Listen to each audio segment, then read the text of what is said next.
Asisten Raffi Ahmad tiba-tiba jadi komisaris BUMN. Terus koordinator relawan Prabowo tiba-tiba jadi komisaris Pertamina umurnya 27 tahun doang padahal. At this point lo gak usah capek-capek benerin CV karena mendingan kita nyari ordal aja gak sih? Kita mulai bahas dari Andara Circle. Mufli Budi Ananda, asisten Raffi Ahmad, dan tiba-tiba dia diangkat jadi Dewan Komisaris di PT Krakatau Posko. Pas netizen di digging tiba-tiba muncul kalau misalnya dia tuh lulusan D3. Dengar-dengar kampus tempat dia kuliah itu operasionalnya itu udah dicabut alias ditutup. Make it make sense gimana posisi strategis di BUMN diisi sama profil yang kualifikasi akademisnya tuh masih dipertanyakan. Kalau kalian perhatiin nama-nama di circle Andara ini sangat-sangat hoki ya. Raffi Ahmad dapat posisi utusan khusus, adiknya Nisha dapat posisi di DPRD, JJ ada iparnya Raffi Ahmad itu jadi bupati, dan banyak kerabat Raffi Ahmad lainnya yang jadi wamen BUMN dan direktur. Di luar circle. Ya, assalamualaikum warahmatullahi wabarakatuh. Beberapa hari yang lalu saya kedatangan tamu ya.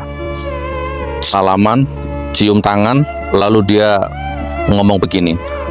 Teruskan Gus Nur. Saya dukung semua yang Gus Nur lakukan. Karena saya pengen seperti jenengan, tapi saya nggak bisa, gitu kan. Saya itu setiap hari di depan mata saya lihat korupsi, saya lihat kolusi, saya lihat nepotis. Ya, tapi saya nggak berdaya Gus Nur. Ya, karena di lingkungan saya bekerja itu siapa yang vokal akan disingkirkan. Siapa yang vokal ya, tidak satu circle itu akan diasingkan. Bahkan bisa-bisa dimutasi. Waduh, saya nggak bisa kebayang gimana nasib anak dan istri saya kalau saya dimutasi Gus, bla bla bla.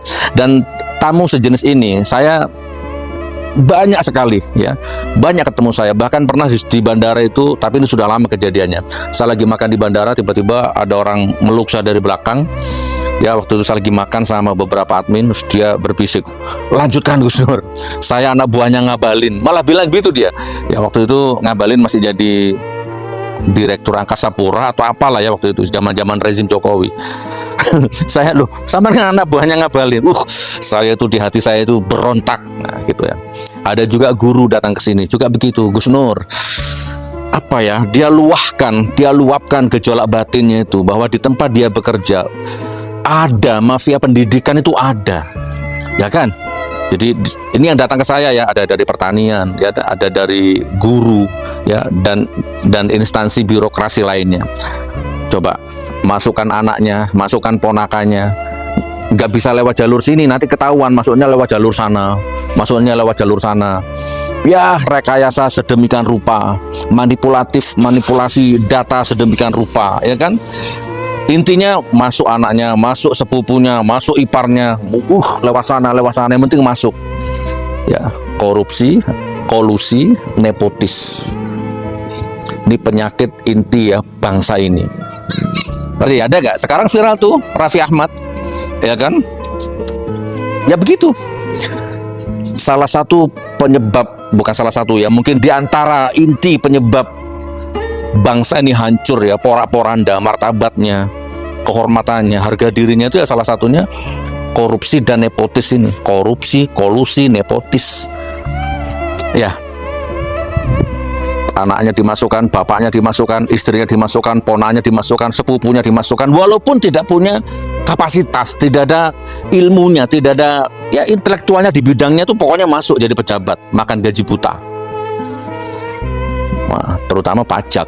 Bangsa ini hancur kalau sebuah bangsa itu pendapatannya ya kan itu dari pajak rakyat, meras pajak rakyat. Ngeri. Ya.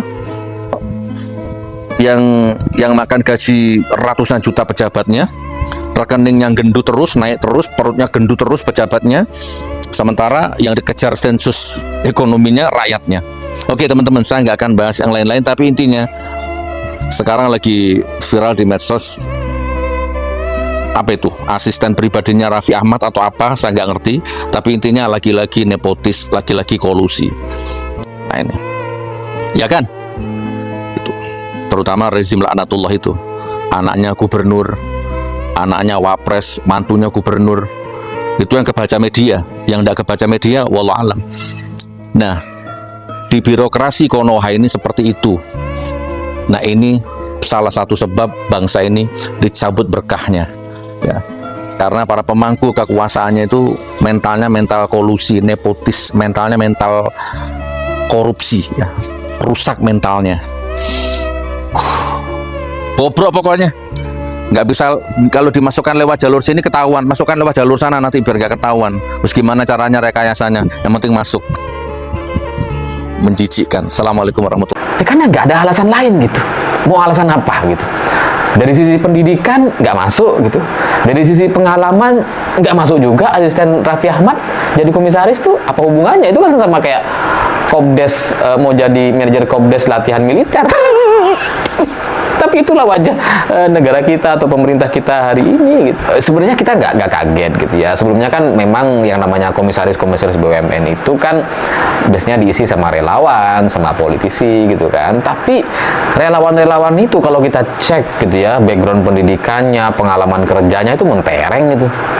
Ya maksudnya adalah pendidikannya gitu, S1 lah minimal, punya pengalaman kerja di mana kayak gitu ya, di perusahaan apa, di bank dan sebagainya, pernah lah setidaknya. Dan seingat saya baru sekarang gitu ya, komisaris itu latar belakangnya asisten pribadi. Ya saya nggak mau nggak mau merendahkan seorang asisten pribadi, enggak. Kita semua ini adalah manusia yang sama, kita harus saling menghormati. Tapi untuk posisi tertentu atau menjadi komisaris BUMN dengan modal pengalaman asisten pribadi, menurut saya ini emang sangat tidak masuk akal sama sekali gitu. Kecuali negara atau pemerintah hari ini merasa bahwa menjadi asisten Raffi Ahmad itu setara dengan BUMN atau Raffi itu setara dengan perusahaan BUMN misalkan. Ya, maka kalau ada anggapan yang seperti itu, maka ya mungkin semua asistennya Raffi, pembantunya, termasuk juga yang tukang sapu atau satpamnya itu layak untuk jadi komisaris BUMN setelah ini gitu ya. Halo teman, jumpa bersama saya di Politik Dangi ya. Ini menarik sekali teman. Ya, ini ramai sekali dalam 1 minggu ini teman. Yaitu pemberitaan mengenai mantan asisten Raffi Ahmad itu malah menjadi komisaris. Dan ini ramai sekali diperbincangkan ya di media sosial, bahkan tak sedikit netizen itu mempertanyakan ya kualifikasi pendidikan, pengalaman dan sebagainya. Dan banyak yang menyayangkan bahwa apakah ini ada kaitannya dengan orang dalam ya kan. Kita tahulah bagaimana Raffi Ahmad adalah seorang artis papan atas ya, yang sangat kaya raya, sangat terkenal. Bahkan teman-teman, Raffi Ahmad saat ini adalah menjadi staf khusus presiden. Dan di sini Gus Nur itu memberikan pernyataan yang sangat luar biasa ya, sangat keras ya, mengkritik hal ini teman-teman. Bahkan Ferry Hamsari pun mengkritik hal ini ya. Sebenarnya ini menjadi sebuah hal yang sangat ya biasa lah ya. Karena apa? Karena siapapun yang berkuasa teman-teman, tentu menjadi pejabat itu adalah pasti orang-orang yang ada di lingkaran mereka teman-teman. Ya begitulah jabatan ya kan. Kalau kita melihat bagaimana Anies Baswedan mengkritik tentang ya misalnya Kementerian Prabowo yang gemuk, misalnya banyak yang menjadi wamen ataupun pejabat adalah lingkaran-lingkaran Prabowo ya kan. Dan kalau kita melihat teman-teman, kritikan Anies ini ada benarnya juga ya kan. Dan kebanyakan teman-teman pejabat-pejabat kita juga saat ini ya merangkap sebagai komisaris ya, baik sebagai menteri maupun wakil menteri, tapi ada jabatan lainnya. Dan ini yang semakin dikritik teman-teman. Dan kalau kita lihat bagaimana Gus Nur memberikan kritikan pedas ya kepada Raffi Ahmad ya, kepada asisten ini, mantan asisten Raffi teman-teman, yang kemudian menjadi komisaris ya di anak perusahaan Krakatau Steel teman-teman. Dan ini perusahaan yang gak kaleng-kaleng ya.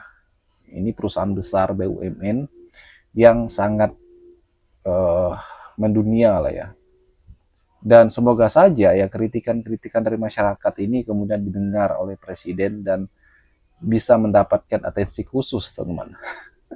Bagaimana menurut kalian? Kita diskusi di kolom komentar ya.